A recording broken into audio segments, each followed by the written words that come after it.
warahmatullahi wabarakatuh. Alhamdulillah, wassalatu wassalamu ala rasulillah Muhammad ibn Abdillah wa ala alihi wa sahbihi wa man wala. Subhanaka la ilma lana illa ma 'allamtana innaka antal alimul hakim. Rabbi shrah li sadri wa yassir li amri wahlul 'uqdatan min lisani yafqahu qawli, amma ba'du. Alhamdulillah, hari ini mudah-mudahan Allah Subhanahu wa taala melimpahkan rahmat ridhonya pada kita sekalian, menjadikan kita hamba-hambanya yang semakin hari semakin salehah, menjadikan kita hamba-hambanya yang semakin hari semakin mendekatkan diri kepada surganya, mendekatkan diri kepada jalan keridhoannya, mendekatkan diri kepadanya, mendekatkan diri kepada kekasihnya, baginda kita Nabi besar Muhammad sallallahu alaihi wasallam. Dan saya berharap kajian kita pada hari ini menjadi salah satu pembekalan bagi diri kita untuk perbaikan dan untuk pembenahan diri kita, insya Allah. Mudah-mudahan kita sungguh-sungguh menjadi hamba-hamba yang tidak mudah kecewa. Mudah-mudahan kita sungguh-sungguh menjadi hamba-hamba yang kuat dan dikuatkan. Dan untuk itu kita akan awali kajiannya dengan kita membaca suratul Fatihah.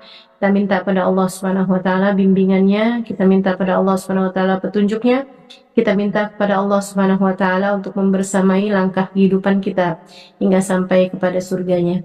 Al-Fatihah biniyatin nafa' wal intifa' wal mudzakarah wat tadhkir ibtigha'a mardatih wa qurbih wa thawabih wa husnil khatimah ma'a lutfil afiyah wa salahil aqibah wa ila hadratin Nabi Muhammad sallallahu alaihi wasallam. Al-Fatihah.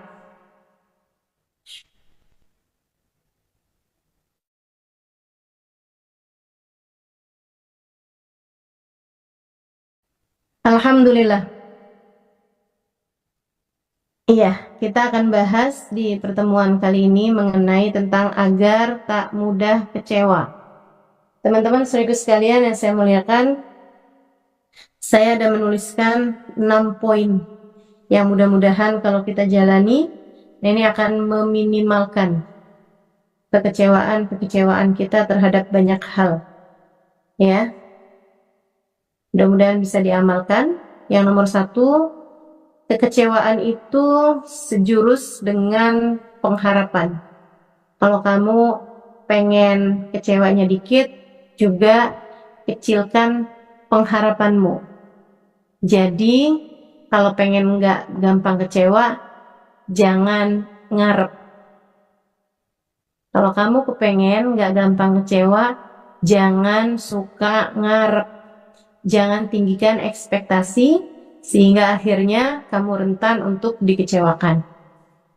Ada seorang istri lagi jalan, seorang perempuan lagi jalan bersama dengan suaminya, ketika tiba-tiba dia tersandung.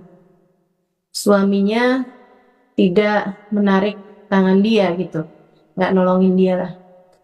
Uring-uringan, seminggu 2 minggu, bisa jadi suaminya nggak diajakin ngobrol lagi gitu.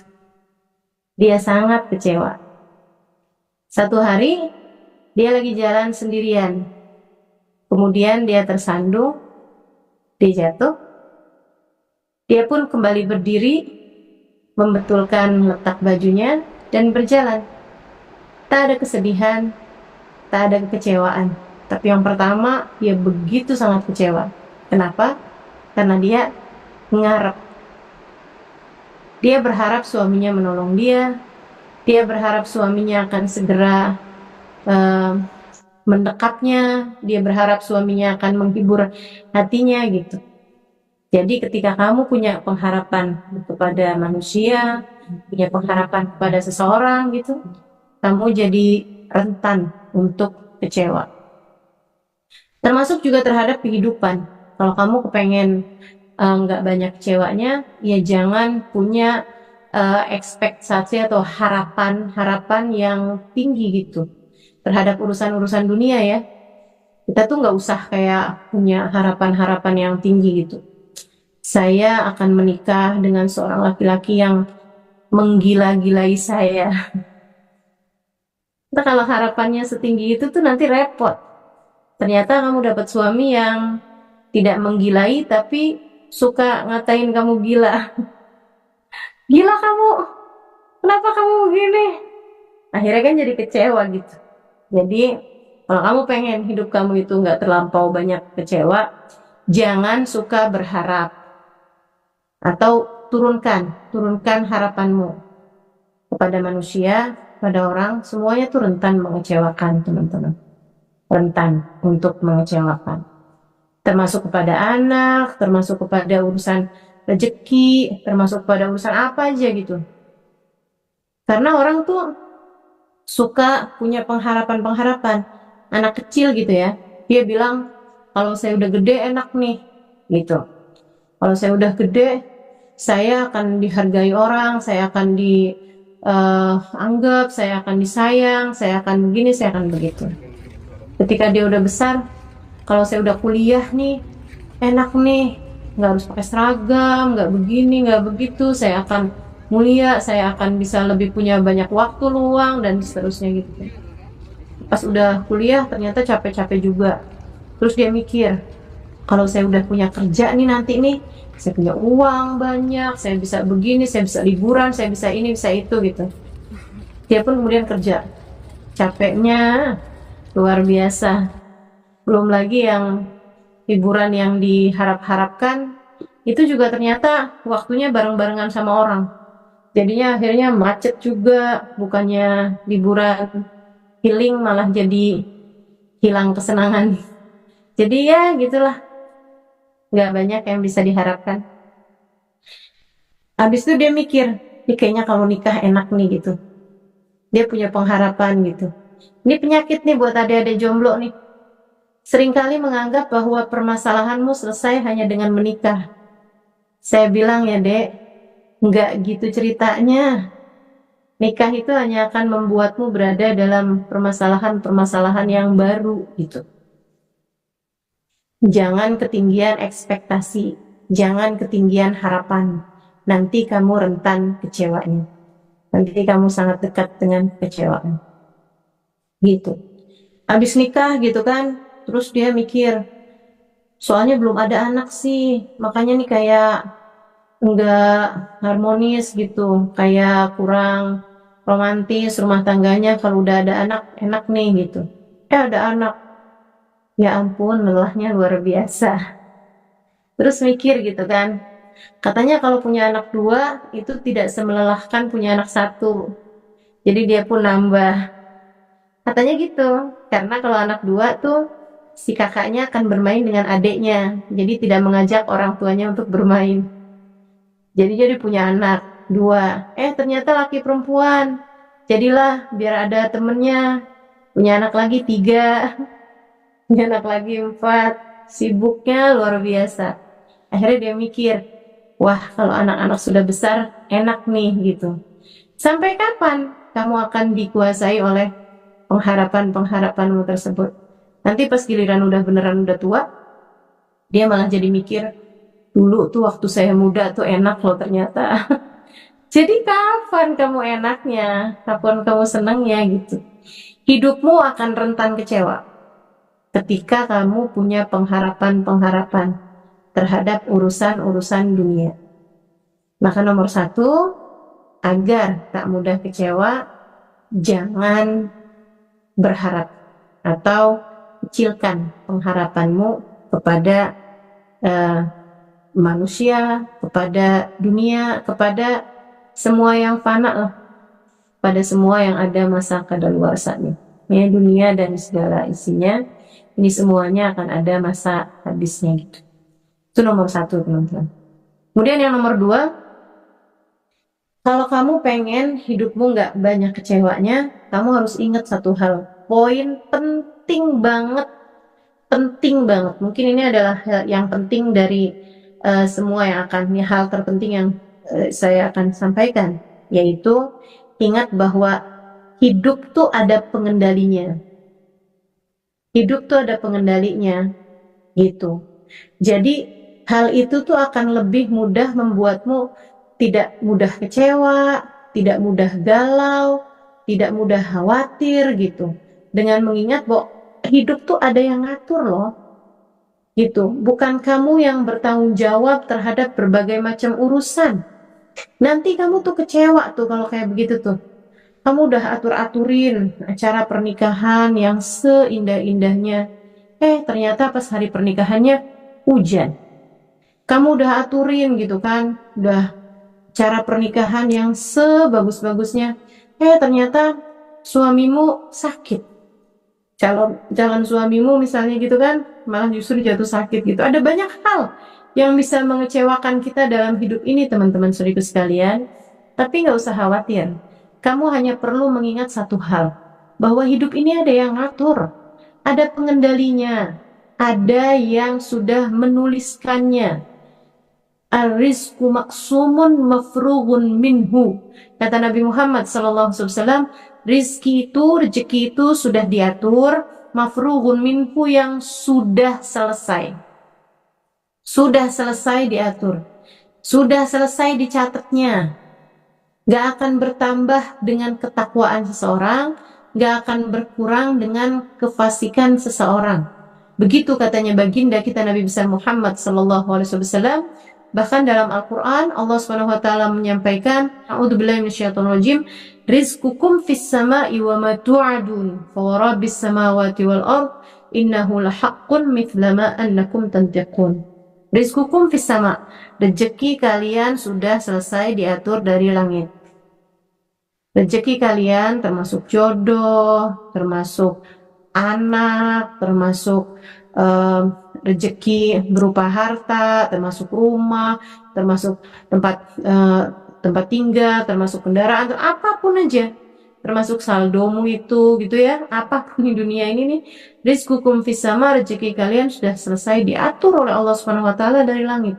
Bahwa rabbis samawati wal ard, demi Allah yang menguasai langit dan bumi, innahu lahaq, ini adalah kebenaran, mithla ma annakum tantiqun, sebagaimana yang kalian ucapkan.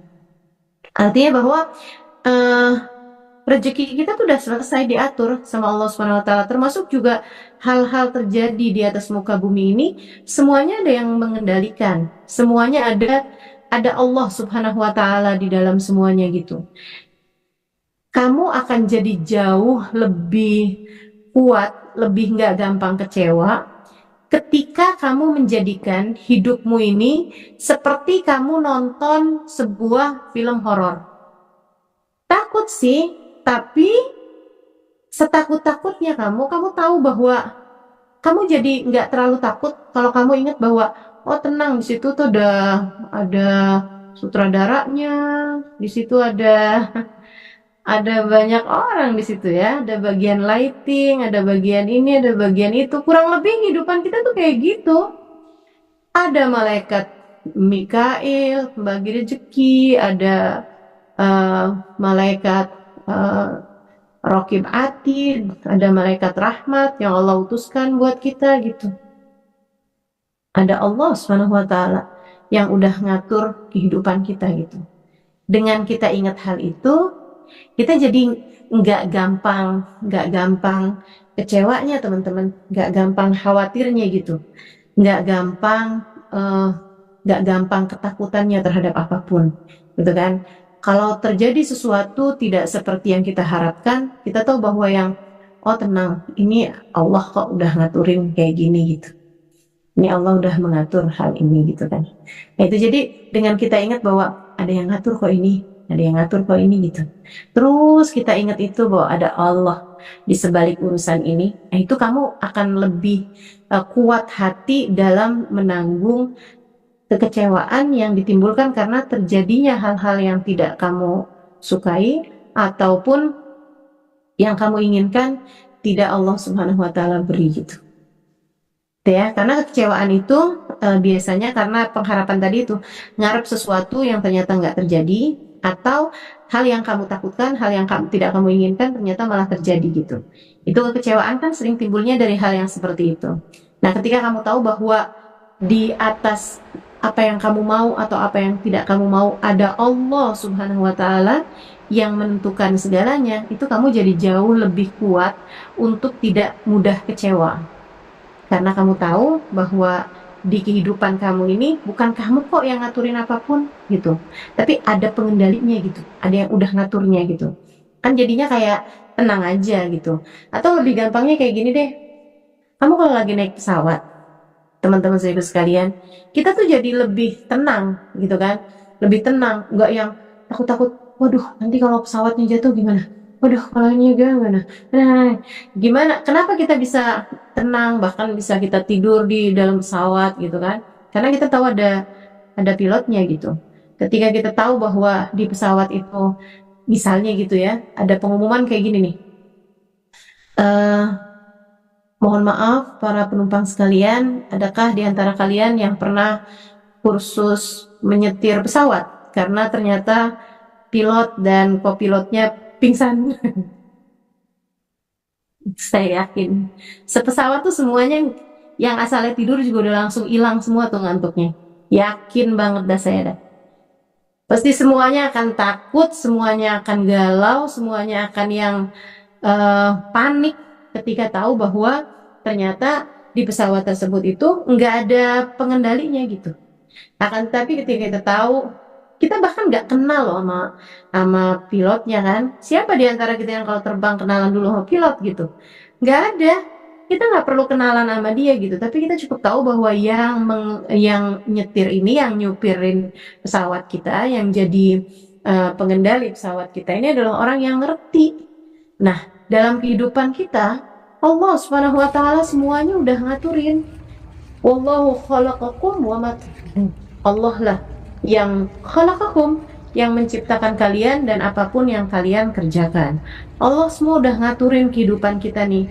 Allah yang ngaturin kamu kapan nikahnya, Allah yang ngaturin kamu kapan ada anaknya, anak kamu berapa, anak kamu sakit di usia sekian, anak kamu akan sembuh sekian hari kemudian. Semuanya udah diatur oleh Allah Subhanahu wa taala gitu. Jadi kalau kamu kepengen untuk hidup kamu ini tidak banyak kecewanya, ingat terus bahwasanya hidup ini ada pengendalinya, ada yang ngaturnya.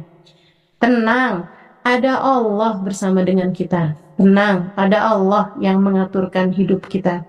Tenang, ada Allah Subhanahu wa taala yang memberi rezeki kepada kita.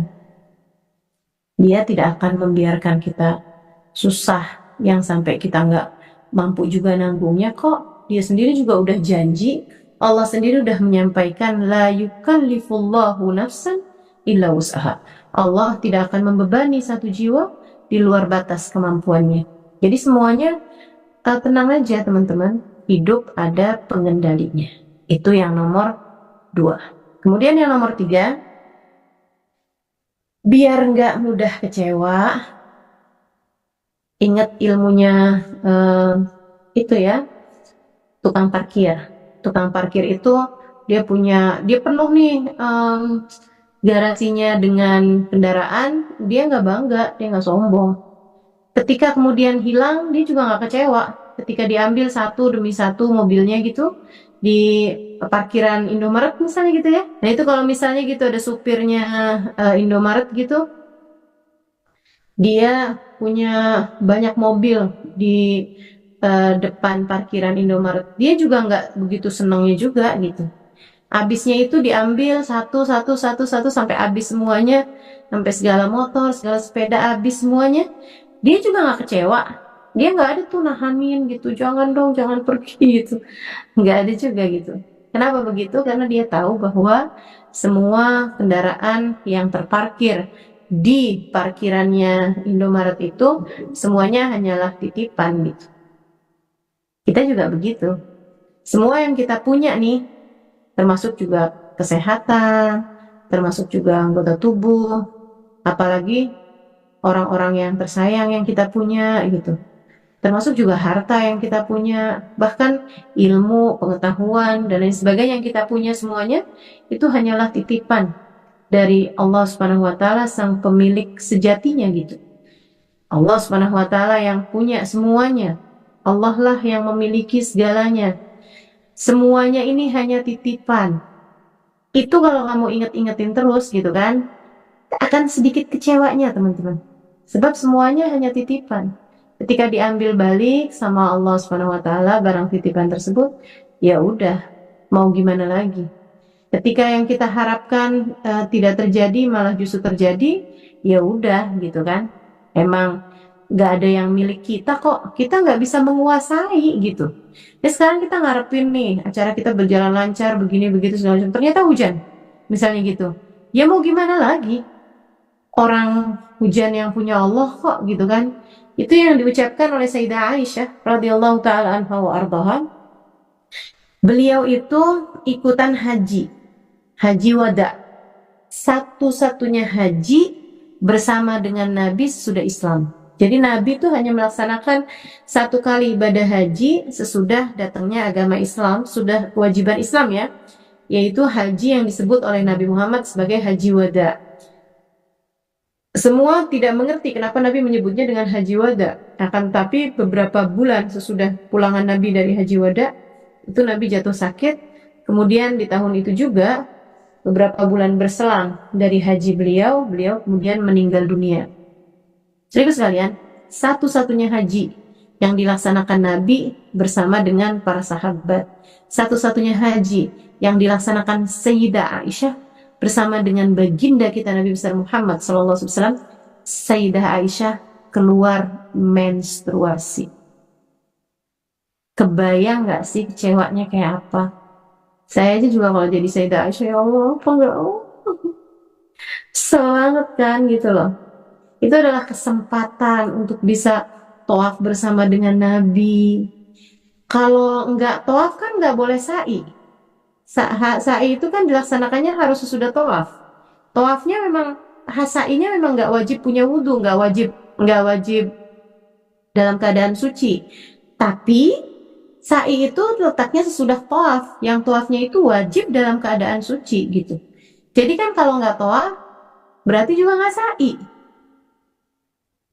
Itu jadi Nabi Muhammad alaihissalam melaksanakan itu bersama dengan semua sahabat-sahabatnya. Tawaf mereka barengan menabi, sa'i mereka barengan menabi. Sayyidah Aisyah nggak bisa ikut. Sayyidah Aisyah nggak bisa ikut. Apa kata Sayyidah Aisyah?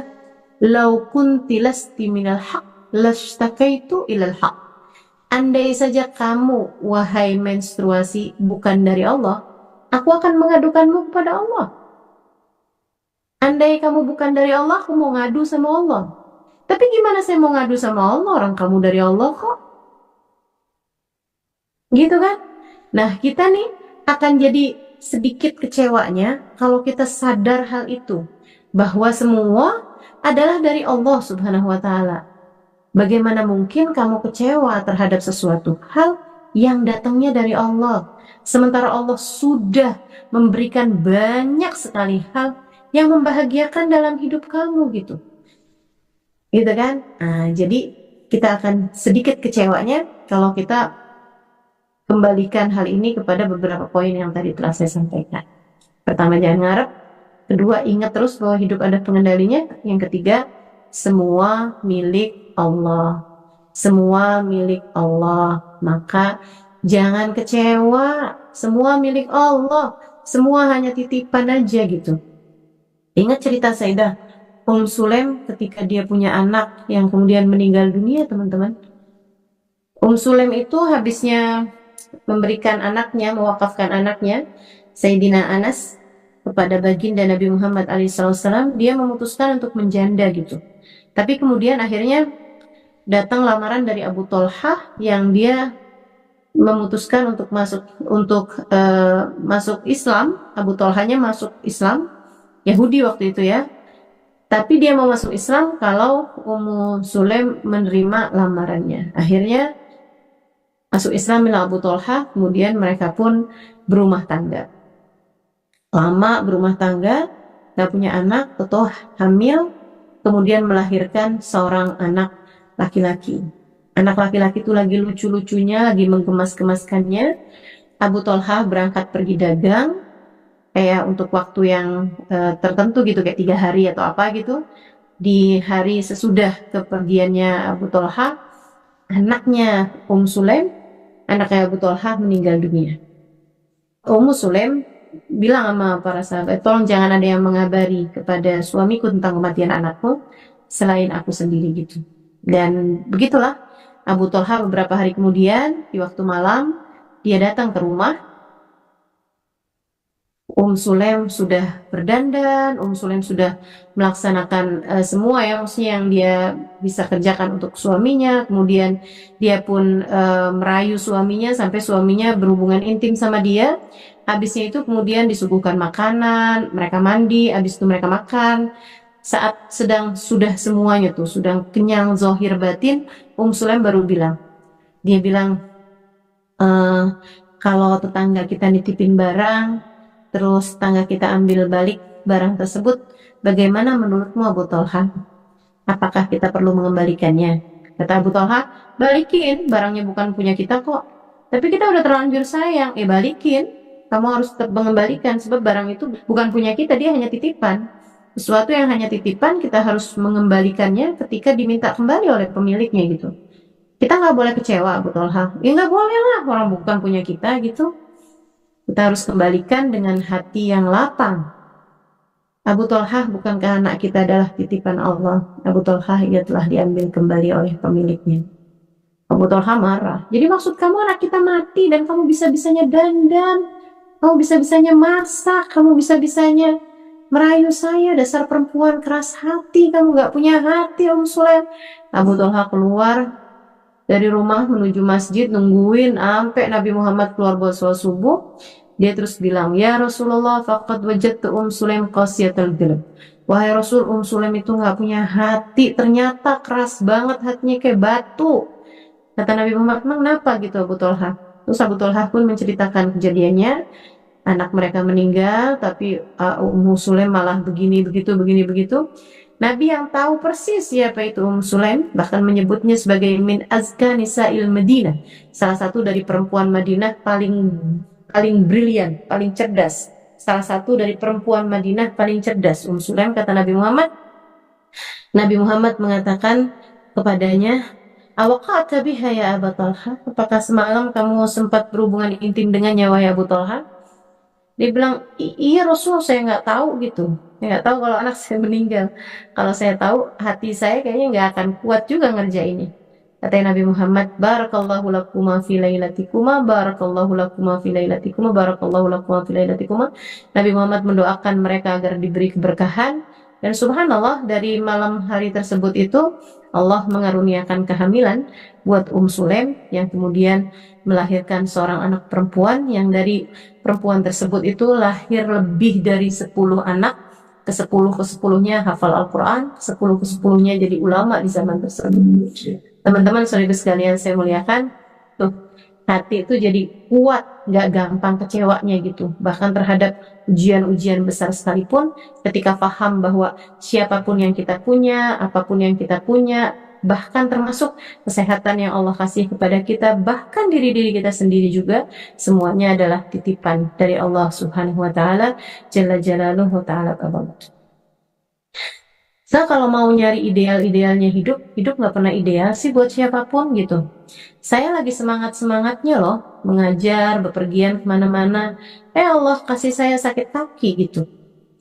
Kayaknya kayak yang, ya ampun gitu kan.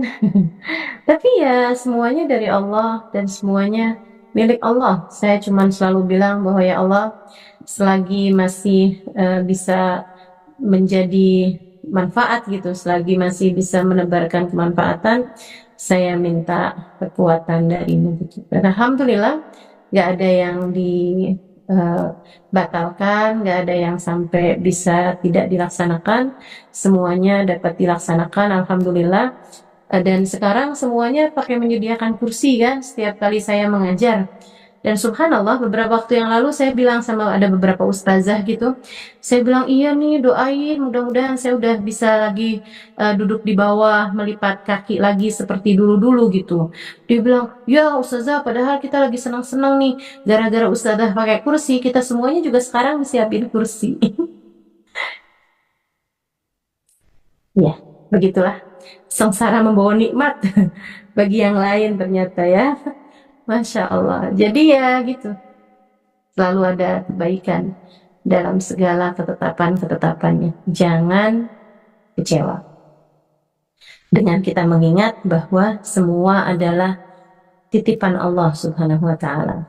Apapun yang kita punya, bahkan diri-diri kita, semuanya hanyalah miliknya dan semuanya dalam kendalinya.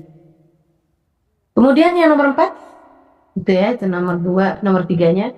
Kemudian yang nomor 4-nya, kita tuh kan sering kecewa tuh karena kita kira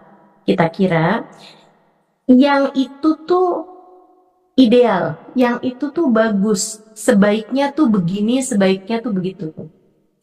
Kita kecewa ketika kita buat sebuah acara uh, di luar ruang gitu ya, outdoor gitu, misalnya kita bikin pesta kebun misalnya gitu, tahu-tahu hujan.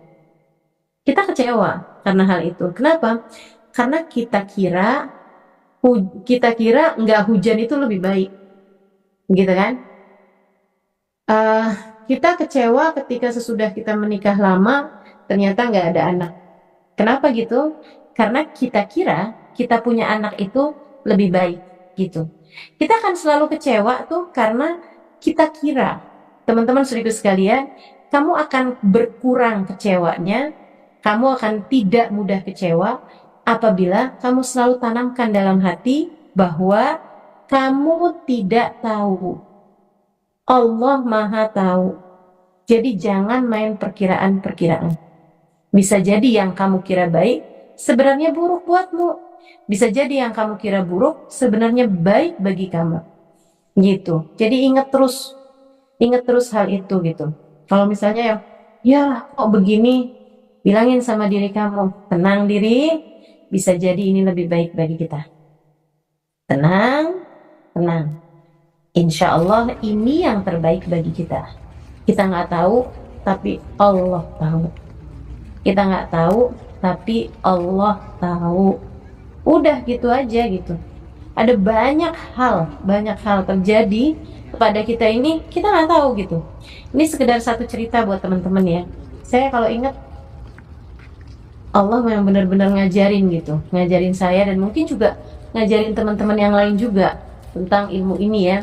Bahwa kita nggak akan kecewa, nggak akan mudah kecewa kalau kita tuh selalu ngingetin diri bahwa kita nggak tahu tapi Allah tahu. Tenang, kita nggak tahu tapi Allah tahu. Jadi tahun 2021 di masa pandemi, negara kita masih belum beberapa negara-negara masih belum membuka izin untuk datang ke sana, termasuk Jepang juga belum keluarin izin orang untuk datang, tapi ada beberapa negara yang sudah membuka negaranya untuk didatangi oleh orang lain gitu. Salah satunya Mesir dan juga Turki yang waktu itu udah buka cepat itu ya, sama Yaman. Yaman juga nggak masalah gitu kalau orang mau pergi. Saya yang waktu itu sudah rindu untuk kembali ke tempat saya belajar dulu. Bulan Ramadan tahun 2021 itu saya berangkat ke 3 negara tersebut. Turki, kemudian Yaman, kemudian pulangnya ke Mesir. Hari pertama di Mesir, udah perjalanan terakhir itu ya, ke negara terakhir. Itu kita udah lelah banget dan hari itu juga puasa. Kita masuk ke hotelnya, ternyata kita udah nungguin lama nih di hotel yang kita udah booking kayak 2 mingguan, 3 mingguan sebelum kita datang gitu kan. Tahu-tahu dengan, ya mungkin saya rasa dengan berat hati juga mereka bilang bahwa mohon maaf nggak bisa menginap di hotel ini gitu. Kita bilang kenapa? Kita udah capek semua, kita udah bayangin tempat tidur semuanya tuh udah yang lelah banget, lapar, haus karena puasa kan, gitu. Terus mereka bilang karena AC-nya mati. Itu hotel bintang 5 loh. Bisa ada gitu AC-nya mati. AC-nya mati, ya udah nggak apa-apa kita dipindahkan ke kamar yang lain aja. Nggak, ini AC-nya mati semuanya. Jadi AC-nya itu dari pusat mati semuanya gitu. Jadi akhirnya kita pun dipindahkan ke hotel yang lain gitu. Nah, ketika saya lagi nyari hotel untuk kita tinggalin beberapa hari sebelumnya itu, sebelum kita berangkat, saya lagi sama teman saya, itu saya lagi nyari-nyari gitu hotel-hotel gitu kan. Terus saya bilang, saya tuh mau banget nih hotel yang bisa lihat pemandangan Sungai Nil di waktu sore saat matahari terbenam. Habis itu saya liatin gitu kan, di situ tuh ada gambar satu kamar hotel yang ada tempat berendam, yang dari situ tuh, dari tempat berendamnya itu di kamar itu bisa melihat dengan jelas, dengan indah banget saat matahari terbenam di waktu sore di Sungai Nil. Saya bilang, wih, nih sebenarnya nih cakep banget nih hotel nih. Tapi kita nggak bisa lah, Nen, nginep di sini, Nen. Kenapa gitu, Ustazah? Kemahalan, Nen. Iya, Ustazah, mahal banget, Ustazah. Kita nggak nginep di situ dong. Akhirnya saya cari hotel-hotel yang lain, dapatlah hotel itu gitu. Oke lah, nggak seindah pemandangan di hotel yang pertama, tapi ya boleh-boleh lah gitu. Jadi kita pun ngambil hotel yang itu gitu kan. Begitu kita nyampe di situ, hotelnya mati semuanya, itunya apa namanya, AC-nya gitu. AC-nya sedang bermasalah sehingga kita akhirnya dipindahkan. Kecewa dong pastinya gitu kan. Tapi ya saya udah sering kali mengingatkan diri saya untuk yang tenang, tenang, tenang. Kita nggak tahu tapi Allah tahu. Kita nggak tahu tapi Allah tahu. Udah, akhirnya kita pun dipindahkan ke hotel yang lain. Dan tahu dong, hotel yang keduanya itu yang dipindahkan itu hotel yang mana? Yang kita lihat tadi itu, yang paling cakep itu gitu hotelnya. Jadi kita dipindahkan tanpa perlu membayar lebih ke hotel yang jauh lebih cakep, jauh lebih indah dengan pemandangan kamar yang jauh lebih spektakuler gitu. Dan saya dikasih kamar yang benar-benar saya lihat pemandangannya dari batap itu tadi. Luar biasa. Kita tidak tahu tapi Allah tahu. Jangan mudah kecewa. Tenang aja dulu. Jadi kalau apa-apa terjadi itu jangan yang langsung yang meledak-ledak. Wah, kenapa begini? Wah, kenapa begini? Aduh, kok harusnya kan begini? Harusnya nggak begini. Itu kan kita tuh suka kayak gitu tuh. Tenangin diri, terus bilang tenang diri. Kita nggak tahu, ya Allah tahu. Kita nggak tahu, ya Allah tahu. Tenang, Allah akan selalu memberi yang terbaik bagi kita, asalkan kita tetap di jalannya. Udah gitu. Pokoknya mesti belajar untuk bisa ngingetin diri bahwa kita nggak tahu, tapi Allah. Ada satu kisah indah yang diceritakan sama ya, yang saya tahu lah pokoknya kisah ini ya. Saya nggak inget siapa yang nyeritainnya. Jadi ada seorang raja deket sama seorang pemuda, yang pemuda ini tuh bukan siapa-siapa sebenarnya, kayak bukan apa kayak panglima atau apa, tapi memang raja seneng banget sama dia gitu. Karena orangnya itu selalu aja positif dan dia selalu berkata kullu khair, semua baik. Semua baik-baik aja. Semoga insya Allah semuanya baik gitu. Kayak gitulah gitu ya. Semua baik, kullu khair gitu. Nah, satu hari raja ini lagi mengajak dia untuk berburu. Ketika namanya orang berburu kan nggak bisa terus barengan berdua kan, mereka nyari-nyari buruan gitu ya. Nah, pemuda ini ngelihat ada sesuatu yang bergerak, dia pun memanah. Ternyata yang dia panah itu adalah bukan buruan, tapi ternyata kena badannya, kena tangannya si rajanya, sampai bikin jarinya itu ada yang keputus gitu. Kena panahan tersebut tuh kena nembus ke jari tangannya raja, sampai salah satu jarinya keputus. Wah, rajanya marah banget. Si pemuda ini bilang, tenang raja, kullu khair apaannya? Tenang aja, semuanya baik aja. Apaannya baik? Nggak ada ceritanya. Ayo kita pulang. Temennya itu dipenjarain sama dia. Dia ketika tahu dipenjarain si pemuda ini tetap bilang kullu khair. Gak apa-apa, saya di penjara kullu khair, semuanya baik aja. Waktu pun berselang sampai kayak kurang lebih beberapa bulan sesudahnya, ya udah hampir setahunan gitu, si raja ini kembali berburu, tentu tanpa pemuda ini. Nah, berburunya raja kali ini kejauhan dengan jarinya yang satu terpotong itu ya.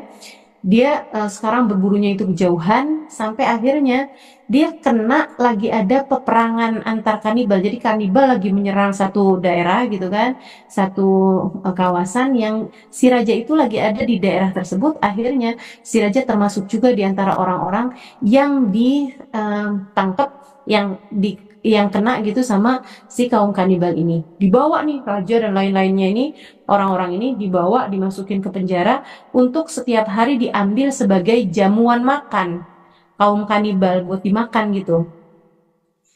Si raja ini udah sedihnya luar biasa gitu kan. Dia berharap ada yang menemukannya, tapi nggak ada juga orang yang nemuin dia gitu. Nggak ada juga rakyatnya yang, ya saya rasa mereka nyari tapi maksudnya nggak ketemu gitu kan. Tempatnya si kanibal-kanibal ini. Sampai akhirnya satu waktu datanglah giliran mereka memakan raja ini gitu. Ketika udah disiapkan, dia udah mau di sembelih gitu kan, mau dipotong, mau dipedang gitu sama algojonya gitu kan, mau dijadiin santapan ya, entah gulai, entah rendang, saya nggak paham juga mereka masaknya apa. Nah akhirnya sebelum dipotong itu algojonya ngelihat kalau jari tangannya itu kan keputus satu. Akhirnya algojonya nggak jadi tuh. Dia kemudian datengin raja, dia ngomong gitu kan. Akhirnya dia balik lagi ngelepas ikatannya. Dia bilang silahkan kamu pulang. Dia heran, kenapa gitu kan? Kok saya disuruh pulang ya? Dia seneng banget dong. Maksudnya kenapa gitu sebabnya? Dia bilang karena kami itu nggak mau makan orang yang cacat.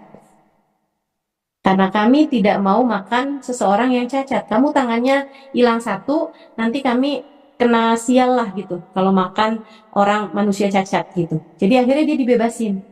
Dia girang banget, senang banget, dia pulang sampai akhirnya sudah nyari nanya ini apa segala macam, nyampailah dia ke istananya. Hal pertama yang dia lakukan begitu dia sampai di istananya adalah membebaskan si anak muda tadi itu. Dia bukain penjaranya kan, keluarkan dari penjaranya, terus dia bilang maafin saya gitu kan. Dan benar kata kamu, kullu khair, semuanya baik. Dia bilang alhamdulillah jari saya nih terpotong. Kalau saya jarinya satu nggak potong, saya sekarang udah terpotong-potong, maksudnya udah dipotong-potong gitu kan, udah jadi gulai barangkali, atau udah jadi daging guling gitu. Dia bilang terima kasih kamu udah bikin jari saya cacat sehingga saya nggak jadi makanannya kaum kanibal. Dia bilang kayak gitu, maafkan saya sudah menjarain kamu.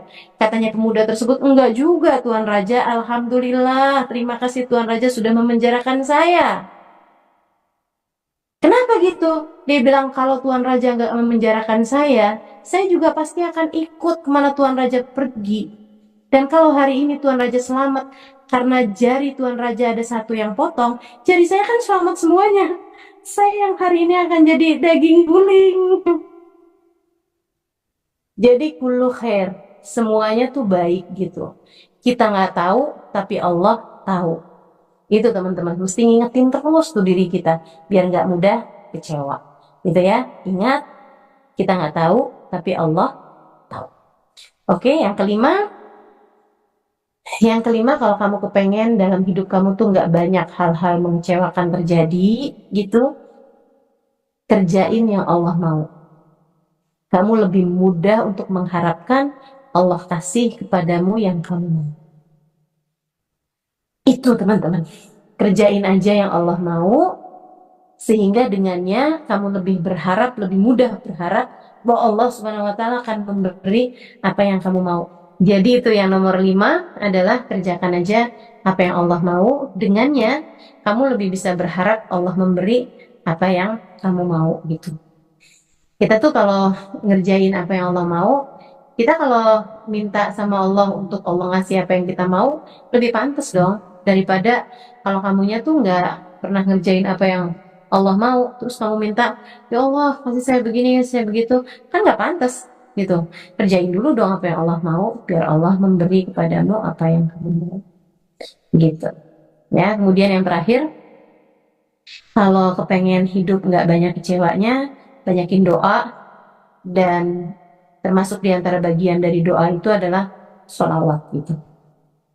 Itu orang kalau banyak doa, banyak sholawat, insya Allah sih, insya Allah gitu.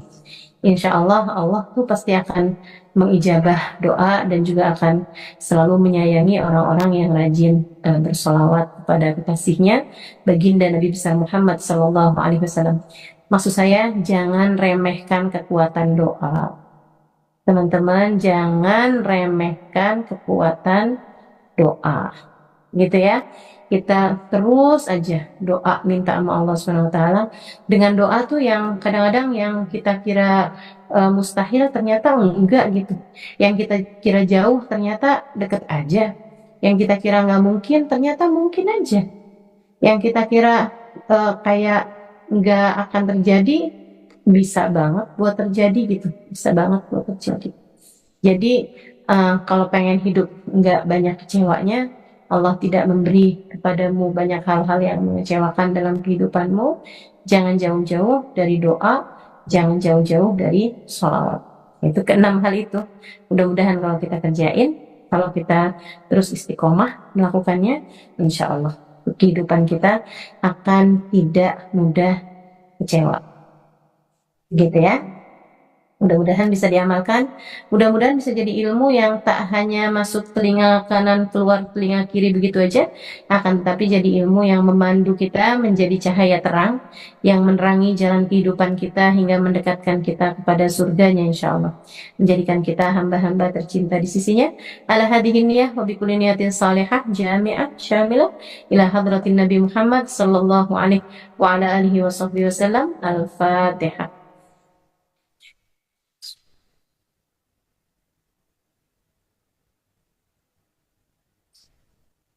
الصراط المستقيم صراط الذين أنعمت عليهم غير الضالين آمين تقبل الله منا ومنكم تقبل يا كريم اللهم بحق الفاتحة بحرمة الفاتحة بركة الفاتحة تفتح لنا أبواب الخير تعاملنا مؤاملة أهل الخير تكفينا من جميع الفتن والمهن والصدير إنك ولي كل خير متفضل بكل خير برحمتك يا أرحم الراحمين اللهم إنا نسألك زيادة في الدين بركة في الأمور وصحة في الجسد وسعة في الرزق وطوبة قبل الموت وشهادة عند الموت ومغفرة بعد الموت وعفوا عند الحساب وأمانا من العذاب ونصيبا من الجنة ورزقنا النظر إلى وجهك الكريم اللهم عافنا من بلائك وأوزعنا شكر نعمائك وأذقنا برد عفوك وحلاوة مناجاتك اللهم ما قضيت لنا من أمر فاحفظ علينا فيه الأجل والدين اللهم ما قضيت لنا من أمر فاجعل عاقبته رشدا ربنا آتنا في الدنيا حسنة وفي الآخرة حسنة وقنا عذاب النار بفضل سبحان ربك رب العزة عما يصفون